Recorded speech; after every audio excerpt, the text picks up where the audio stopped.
Since he was a little baby, he loved to punch. When I get in the ring, I see a guy in front of me, I just keep going. I don't stop. Even if it hurts, I don't stop.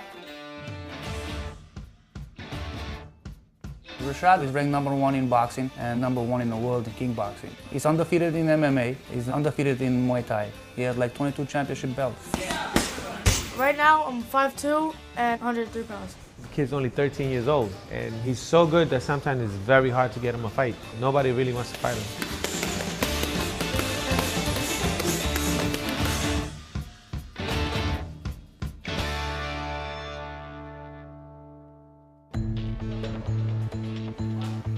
Rashad trains like 5 days a week, 2.5 hours a day.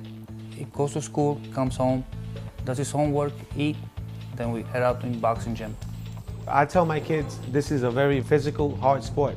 You gotta train your body so when you get hit, it won't hurt as much. I've known Rashad 2 years, but he's been doing kickboxing and jiu-jitsu before that. Since he was a little baby, he loved to punch. At age 5, Rashad started competing with jiu-jitsu and submission grappling, and he basically won every competition he competed in. As he got a little bit older, the kickboxing matches started coming in, and MMA fights started coming in. He liked the most MMA, combination of all mixed martial arts, but in New York it's not allowed for kids, even for adults. So we had to travel all over the country to find him fights. It's easier to find boxing in New York, so if you cannot get any other fights, we started doing boxing. Now, he's a 4 years in a row world kickboxing champion. He's the junior Olympic boxing champion. He's a North American submission grappling champion and grapple square jiu-jitsu champion. He's undefeated in MMA, he's undefeated in Muay Thai. He's ranked #1 in the world in kickboxing, and he's ranked #1 in boxing in the United States. He's 100 pounds division. What makes Rashad special, he's willing to mix it up. He don't run, he wants to fight. And that's what makes him special. He stays there, he's not afraid to get hit. I can fight different ways. If they can brawl, I'll brawl with them. If they'll try to fight technical, I'll fight technical back. They call me Albanian Bear. His sparring partner, which is Harley Madero, he's also a Silver Glove national champion. So it'll be a good sparring. He'll be sparring maybe 6-7 rounds with him. Amazing fighter. Really talented. Me and him both won the Silver Glove this year. Hopefully we're gonna go back this year and win it again. My father was a boxer, and he taught boxing to me. I have a son, I teach it to my son. But it's a lot of frustration coaching your own kid. You expect way more than any other kid. My father teaches me like how to punch, what to do in that situation.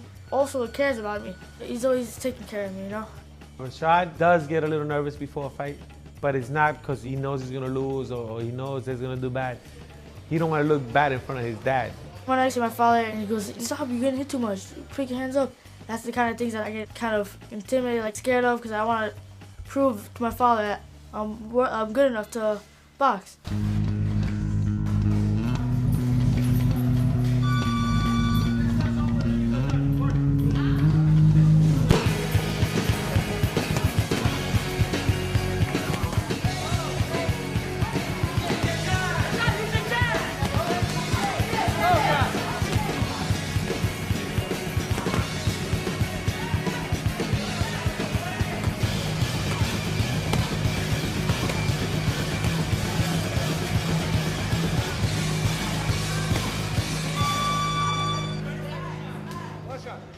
Every time he goes to a fight, to a ring, I worry he's gonna get hurt. And also, I don't want anybody else to get hurt, you know? Because they're kids. It is a hard sport, but it's been there since the beginning of time. Any contact sport, you get injuries. Accidents happen. I don't think of like having like brain trauma if you keep getting hit in the head. What I need to do is keep my hands up so I don't have to worry about that happening. If I don't keep my hands up, it's my problem. Nobody wants to see his kid get hit. So I try to make him not to be an easy target. If I see that my son is getting hit hard or he's losing the fight badly, I'm stopping the fight.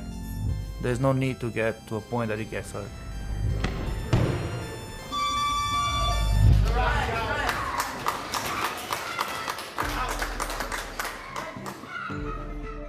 From a boxing gym from Flatbush, we're going to a kickboxing gym, which is in Staten Island, to continue our training. So that's long hours, and that's 5 days a week, actually. If I keep working hard, you know, in my heart, in my head, I know that I can end up being on top. Everybody has his dreams. You want to be the best, you got to put up your time.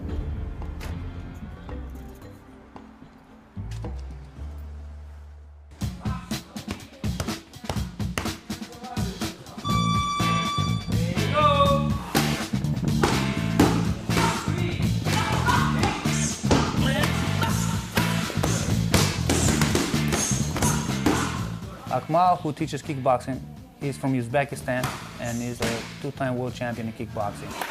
Yeah, and you go 1, 2. In the beginning, he was doing it old school and he was putting these kids through torture. But they told him in America it's called child abuse. So he had to switch the training a little bit. It became way softer. In the beginning it was hard, and that's what I liked. And that's why I enrolled Rashad in there. I have to train hard every single day. I spent mostly all my life trying to be on top. If I keep going with that, I can end up getting famous off of what I want to do most, and that's boxing and MMA.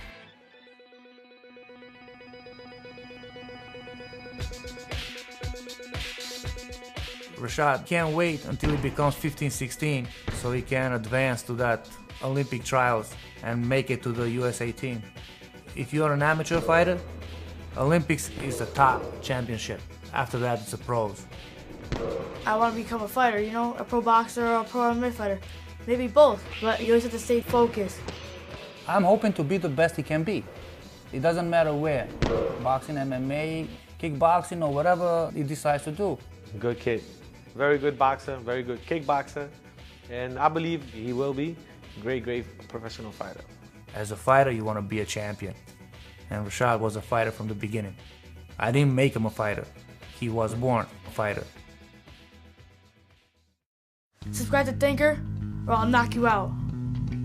First, you stay in a stance and pick your heel up and put your toes and your ball of your foot down. When you kick with your leg up and straight down.